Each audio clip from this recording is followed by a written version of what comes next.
Peace, everybody. What's good? It's our boy, Coach Malachi Williams, and you and I'm tuned to True Media Today USA Boxing. Let's go. For the thousands in attendance and the millions watching around the world, ladies and gentlemen, let's get ready to rumble. I want everybody to check this out. Shout out to it was a caller that called Friday. As a matter of fact, let me see, can I get this brother's name right quick? Shout out to Coach Eddie. Shout out to this video is dedicated to Coach Eddie from the ATL. Coach Eddie called the show, and he spoke about Sebastian Fundora. And he said that Mendoza was going to knock Sebastian Fundora out. And I did bet $100 on that fight, and I won a decent amount of money on that fight. And if you listen to the show, Friday show, he called in. There was another caller by the name of Jared from B-More. He went to talking about, oh, man, well, you know, Coach, you know, Fundora has a fan-friendly style. And, you know, those other fighters like Shakur and them, they're good, but they don't have a fan-friendly style. And the fans don't like fighters who like to run or fight on the back foot and stuff like that. And I told Jared, I said, man, Fundora don't have any defense. He said, well, you're right about that. He doesn't have defense, but he has a fan-friendly style. That fan-friendly style, that rock-em, sock-em stuff, gonna get his ass knocked out. And guess what? He got his ass knocked out Saturday.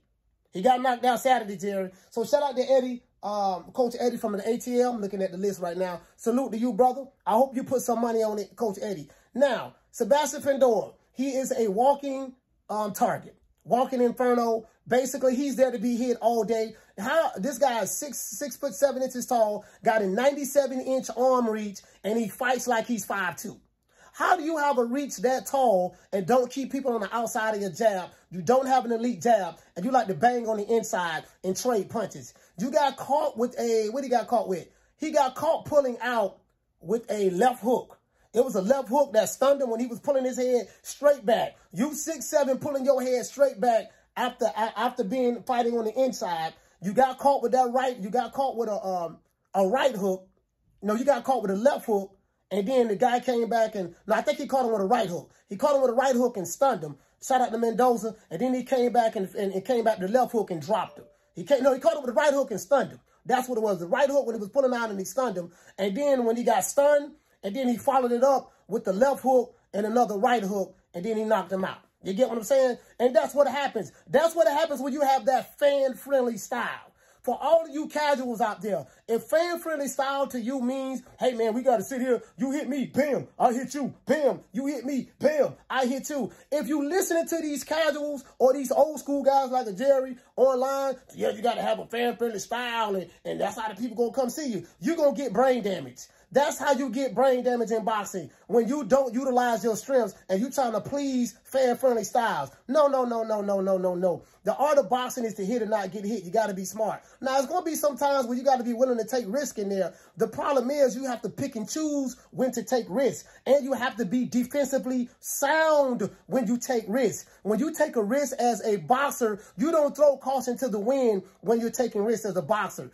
Now, sometimes if you're down in the cards and you need a knockout to win, that's when you throw caution to the wind. But you know, you don't really do it at that time then, because you still have to be defensively sound, because any punch can get you clipped. And we saw this against Fundora. Sebastian Fundora is a target. He's 6'7" tall. He got dropped by doggone what's the kid named Sebastian Lubin. When he got dropped by Lubin, that showed everybody, oh, okay, we see what time it is. He's there to be hit. He doesn't have any defense, no head movement. He doesn't know how to slip and counter. He literally just hit me, I hit you, hit me, I hit you. He doesn't even roll with shots. Shout out to the Boxing Gems. Boxing Gems spoke about that as well in the chat as well. And so there you have it. So I hope all of you fans of Fundora, and I'm a fan of Fundora. He's from Florida. That's my Florida homeboy. I like to call him my Florida homeboy. He's from Florida. But he has a lot to work on, bro. Like defensively, he has terrible defense. He probably has one of the most terrible defenses in boxing. He has a terrible defense, especially for the 54 pounds. He has terrible defense. And I said that the fight I want to see, if he fights, because I said if he fights Tim Tszyu, I say Tim Tszyu will knock him out. Well, lo and behold, we don't even have to get to Tim Tszyu. Because why? Because styles make fights. His style of fighting is tailor-made for somebody like a Tim Tszyu. Well, we don't have to worry about Tim Tszyu. He got clipped by Mendoza. You saw what Mendoza did to him. And it go back to what I was saying. You talk about, well, you got to have a fan-friendly style. Fan-friendly style is good. It's good only when you have defense. When you don't have defense, somebody like Pernell Whitaker, he had a fan-friendly style. He was right there in the pocket, fought you in the pocket, and you literally couldn't hit him. People complain about that. They want to see, when you hear people say fan-friendly style, they want to see rock 'em, sock 'em. They want to see you sit in the pocket. We want to see if you can take a punch. What you want to do that for? What? Listen, only a fool to say we want to see if you can take a punch. I'm not going to get hit in the face to prove to you that I can take a punch.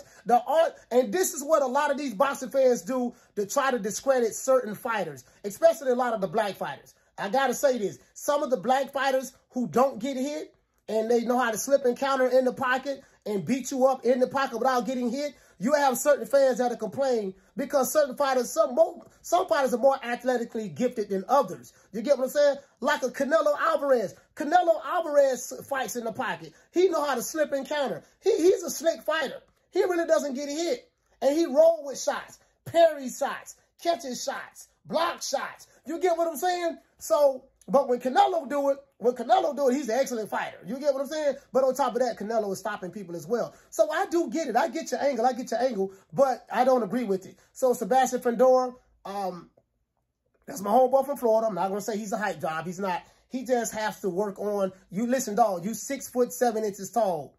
Fight like you're 6'7" tall.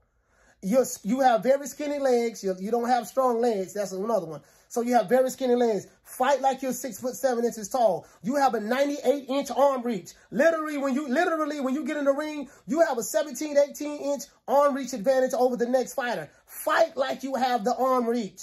Stop trying to fight like you 5'5", 5'6". Dude, you don't have to fight on the inside. You take away your advantages as a fighter when you that tall and don't utilize them. Now, of course, you're going to have fans say, no, don't do that. Continue to fight the style. If you listen to fans like Jerry, and shout out to Jerry, no disrespect to him, but if you keep listening to those fans, you're going to get your jaw broke, dog. You're going to get your jaw broke, just like Brian Rodriguez got his jaw broke, that's another video. You're going to get your jaw broke, dog, and you ain't going to last too long, dog, because you're taking too many shots to the head. You're taking too many shots to the head, fam. Utilize your strengths. Let's pivot on to the next one. Bam Rodriguez. Bam Rodriguez looked good in his fight last night. Bam got his jaw broke. I think he said he had his jaw broke in the 6th round. The 6th round, he had his jaw broke. I think he fought Martinez. I think he fought a guy by the name of Martinez. I'm not sure. But anyways, was it Martinez or Gonzalez? Either way it go. I forgot the guy's name. You know, I forgot the guy's name. But anyways, Bam looked good. Bam had a broken jaw in the 6th round, and he still was after his guy. Bam is a very, very tough guy. He got caught with a right hook to the jaw and broke his jaw. And I think it was the right hook or left hook, one of the two. So, and Bam continued to fight on. Just imagine continuously to get hit in the jaw after it being broken. And he said he broke his jaw in the 6th round, and he didn't tap out. He kept fighting. Fighters throughout history have done this. Fighters have fought with broken jaws. Oscar Valdez did it. A lot of fighters did it. Ali did it. I think Frazier did it before. A lot of fighters throughout history have fought with broken jaws. Pernell Whitaker, you know, another one. So, you know, I think Razor Ruddock fought Mike Tyson with broken ribs and a broken jaw, fractured ribs and a broken jaw. So it happens. Bam is a tough guy. He is the goods. I was surprised it went 12 rounds, but it is what it is. Bam did very, very well. That boy have that dog in him. I like Bam a lot. He did get hit a lot in this fight. But at the end of the day, he's a tough young kid. Bam is the real deal. I like him. He didn't get the stoppage, but you're not going to stop everybody. You know what I mean? So shout out to Bam, man. Hope you get your jaw fixed. He did say that he wants to fight. I forgot the guy he said he wanted to fight. Oh, yeah, that's who it is. Sonny Edwards. Bam did say he wanted to fight Sonny Edwards next. He said he wanted to fight Sonny Edwards next. So hopefully we can get that fight later on in the year, because Bam is going to have to recover from that broken jaw. You get what I'm saying? So he did real well. Shout out to Bam Rodriguez. Sebastian Fundora, keep your head up. Don't listen to these fools talk about you got a fan-friendly style. That fan-friendly style going to get you in them Bambi legs knocked out. Remember that. Other than that, that's it. It's our boy, Coach Malachi Williams, signing out. True Media Today, USA Boxing. You know my motto. Don't beat me there, beat me there. Peace. Man, I'm out of here, bro. Let's go.